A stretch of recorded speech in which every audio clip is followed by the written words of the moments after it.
반갑습니다 형님들. 안녕하세요. 오늘도 제 쑥TV 생방송 찾아오신 분들 정말 반갑고요. 제가 이제 유튜브로 이따가 보시게 된 분들도 구독이나 좋아요 한 번씩 해주시고, 이제 유튜브 제가 이제 한 4,000 구독자를 달성을 했어요. 정말 감사드리고요. 늘 좀 이제 부족하지만은 제가 뭐 더 힘내가지고 NBA 시즌 잘 헤쳐나가 보도록 하겠습니다. 앞으로도 많은 사랑 부탁 좀 드리고 오늘 거 한번 시작해 보도록 할게요. 자, 오늘 물분은 이제 월드 시리즈가 시작이 됩니다. 여기 두고선 되게 얘기거리가 많아요. 거의 뭐 몇 년 만에 이제 아메리칸 리그와 내셔널 리그 이제 1번 시드들이 맞붙는 대결이다. 올 시즌 뭐 MVP가 유력한 저지나 오타니가 있기도 하고 둘 다 50홈런을 넘긴 선수들이죠. 뭐 이런 것들이 되게 많아요. 뭐 여러 가지 수식어들도 있고 참 흥행이 잘 될 만한 그런 매치업이다 이런 것들도 있는데, 그런 것들은 뭐 차치하고 오늘은 이제 내일 당장 1차전에 대해서 얘기를 조금 해보면은, 일단 플레어 T랑 게리 콜이 붙는데요. 이거는 좀 차이가 있는 것 같아. 선발부터가 맨 처음 나왔을 때 조금 못했다가 그 아마 두 번째 경기에서 7이닝 무실점을 했었어요. 매츠한테. 바로 다음 경기 때 매츠한테 금방 또 쳐맞았습니다. 그래서 이번에 플레어 T는 포스트 시즌에서 15.1이닝 동안 7.04로 상당히 방어율이 높은 상황이에요. 원래도 포스트 시즌에서는 그렇게 좋은 면모가 없었는데 올 시즌에 조금 좋지가 못했다 이런 게 확인이 되고, 게리 콜은 꾸준하게 포스트 시즌에서도 이름값을 했던 선수였습니다. 20경기 동안 2.98, 포스트 시즌에서도 2점대면은 굉장히 에이스라는 거죠. 그리고 올해도 16.1이닝 동안 3.31 정도로 그 정규 선발로서는 상당히 괜찮은 활약이었던 것 같아요. 이 얘기를 왜 하냐면은 이 플레어 T의 상태가 조금 의심스러워서 그런데, 자, 플레어 T가 지난번에 부진했던 경기를 한번 살펴보고, 그리고 그 전에 좀 잘했던 경기 이거를 좀 비교를 해볼 텐데, 그 매치한테 7이닝 동안 무실점했던 경기였거든요. 그때 아마 2피안타밖에 안 맞고 그랬었는데 그 잭 플레어 T의 평균 구속이 93.3마일이었거든요. 근데 이날은 평균적으로 92.6마일밖에 안 나왔다. 평소보다 안 나오긴 했지만은 그래도 좋은 운영을 했었습니다. 이날은 잘했다는 건데, 근데 문제는 바로 이제 다음 등판 긴 휴식을 취하지 못하고 던졌던 걸로 알고 있는데, 바로 다음 등판에 얘가 개쳐 맞았던 날을 보면은 이날은 91.4마일로 직전 경기보다도 한 1.2마일이 덜 나왔다. 시즌 평균보다도 거의 한 2마일가량 포심 구속이 안 나왔었고요. 이러다 보니까 구속 문제를 겪었다는 점들, 이런 것들이 확인이 되더라고요. 무슨 다저스 내부적으로는 플레어 T가 무슨 감기 몸살이 있었다 이러면서 그냥 못한 거는 이런 질병적인 이슈다. 플레어 T 이런 내구도 하락이라든지 그런 것들보다는 그런 얘기를 하던데, 사실인지는 모르겠어요. 과연 플레어 T가 감기 몸살로 고생을 했고 지금 꽤나 휴식을 취하고 왔기 때문에 정상적인 몸 컨디션인지 이런 것들이 지금 불투명한데, 어쨌든 우리가 넘겨짚을 수 있는 거는 플레어 T는 현재 가장 직전 경기에서는 구속 문제를 겪었던 것만큼 좀 의심스럽다 이런 생각들이 들고요. 게리 콜은 사실 뭐 별로 까내릴 게 없어. 게리 콜은 바로 그 이제 5이닝 사실점으로 조금 안 좋았었다가 다음에 켄자한테 또 7이닝 2실점으로 에이스다운 모습을 보여줬었고요. 클리블랜드한테는 4.1이닝 2실점, 이때는 뭐 볼넷 문제도 있었었고 피안타도 많고 하면서 약간 문제가 있었지만 어쨌든 그냥 포스트 시즌에서 워낙에 잘해왔다 보니까 이번 그 포스트 시즌에서도 3.31로 나쁘지 않기도 하고, 여러 면모에서 게리 콜의 선발 우세를 점칠 만한 경기인 것 같습니다. 그리고 또 이런 것들도 있죠. 여기 보면은 뭐 플레어 T는 양키스한테 어땠네 이런 것들 적어놨는데, 게리 콜은 일단 다저스 애들한테 228 정도로 상대 전적이 좋은 편입니다. 반대로 플레어 T는 양키스 애들한테 304 정도로 조금 안 좋았던 편인데, 볼넷도 많이 주고 장타율도 게리 콜에 비해서 훨씬 더 안 좋습니다. 지금 이제 월드 시리즈에 오른 현재 양 팀의 수위 타자가 누구냐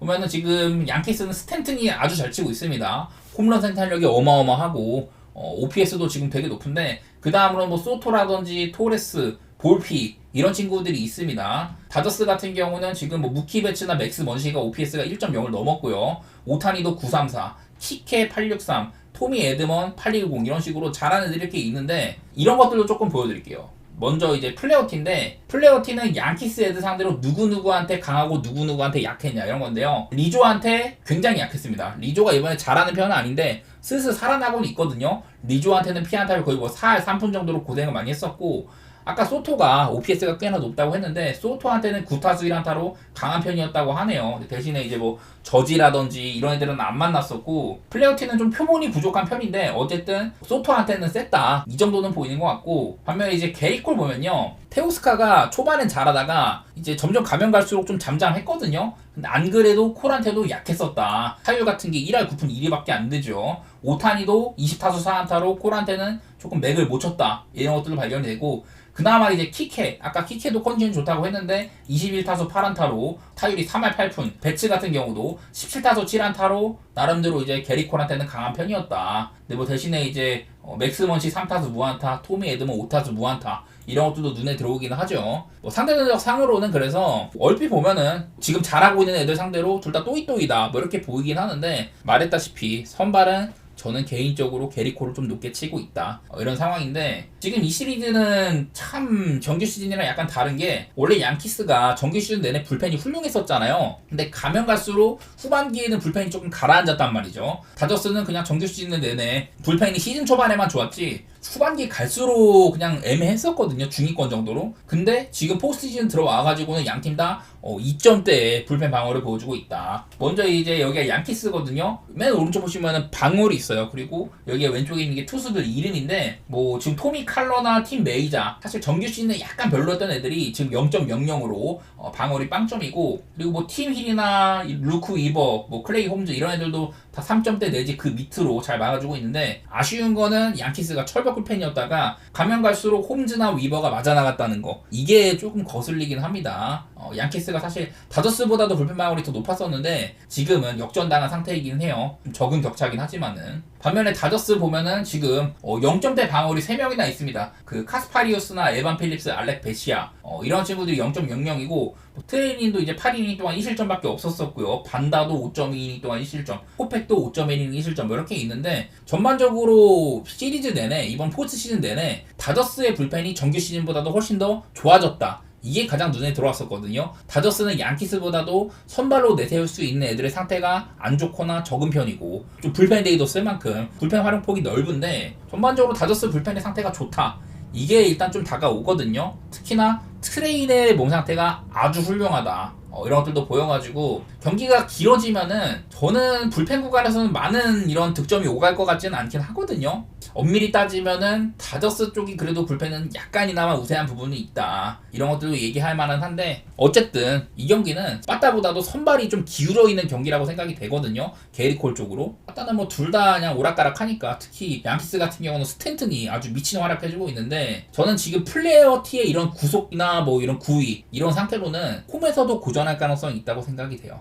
뭐 양키스 프레는 배당이 얼마 안 되긴 하지만은 저는 뭐 양키스 사이드로 접근해 보도록 하겠습니다. 어디까지나. 근데 물브가, 제가 요즘에 물브가 경기 얼마 없을 때는 분석 잘 안 하는데, 정규 시즌도 어려웠는데 포스트 시즌 넘어서 올 시즌 향방을 가르는 월드 시리즈가 이제 좀 시작이 됐다. 안 그래도 어려운데 여러 가지 이런 동기부라든지 이런 것들이 어마어마한 경기이기 때문에 저는 물브는 조금 조심하고 싶기는 해요.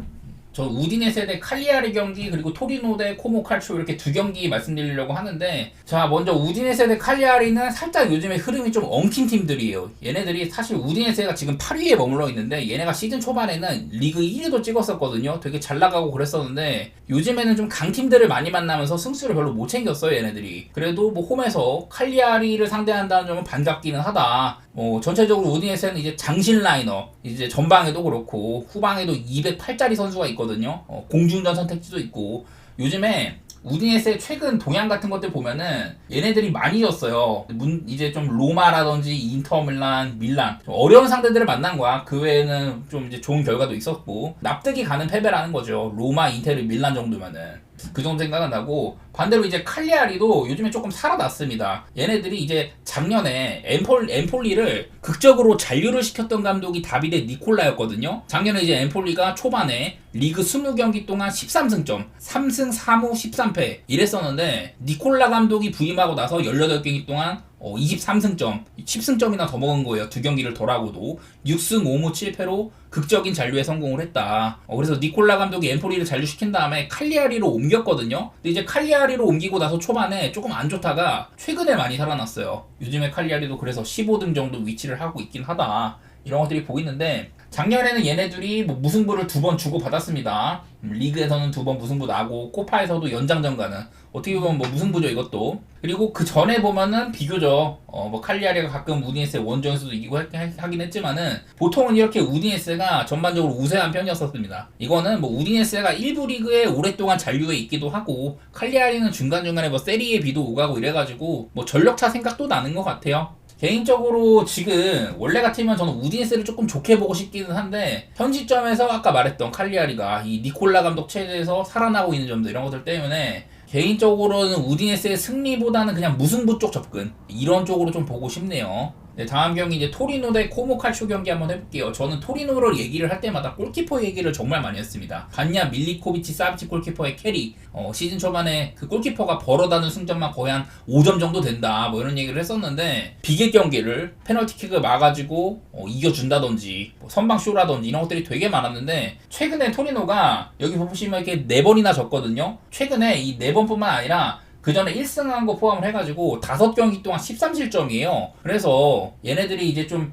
선수 팔아치운 거 이런 것들 보면은 지금 여기 화면에 나오는 게 올 시즌 어떤 선수가 많이 출장을 했고 뭐 이런 건데 지난 한 3년 정도 동안 얘네들이 재작년에는 브레메르랑 아르만도 이쪽, 작년에는 싱고, 올해는 뭐 부온조르노, 벨라노바, 뭐 리카르도 로드리게스 이렇게 매년 주전급 수비수들을 계속 팔아치우고 있거든요. 토리노가 그런 것들이 이제는 실점으로 드러나고 있는 것 같다 이런 생각이 들더라고요. 반대로 이제 코모 칼초는 세스크 파브레가스 감독 맡고 있는데 요즘에 좀 공격적인 색채가 눈에 들어오는 것 같아요. 시즌 초반에는 제가 얘네들 구성을 두고선 영입은 뭔가 좀 삐까뻔쩍해 우리가 알만한 인들이 꽤나 있었어요. 뭐 이제 은퇴를 하긴 했지만은 라파엘 바란도 영입을 했었고 세르지 로베르토도 왔었고요. 레이나 골키퍼 우리가 알만한 이름들이 종종 있었는데 시즌 초에는 근데 얘네들이 다 전성기가 지났다 보니까 전성기가 지난 늑다리드만 영입을 해가지고 네임밸류만 있는 게 아닌가 이런 생각들을 했는데 요즘에 코모칼초 경기 보면은 특히 중원에서 니코 파스라든지 세리 로베르토 이런 친구들의 게임 조립이 참 훌륭하거든요. 그래서 중하위권에서는 경쟁력이 훌륭하고 전방 자원도 요즘에 쿠트로네 상당히 훌륭하고요. 스트레페자도 그렇고 전반도 꽤 괜찮다 이런 생각들이 들어가지고 아까 말했다시피 토리노의 최근 부진한 이 수비력 같은 것들 그리고 코모는 꽤나 공격적인 팀이다 이런 것들 들어가지고 저는 일단 오바라든지 그리고 토리노 요즘에 4연패로 분위기가 좋지 않은 점들 뭐 홈이긴 하지만은 코모의 프렌도 조금 땡기는 것 같습니다.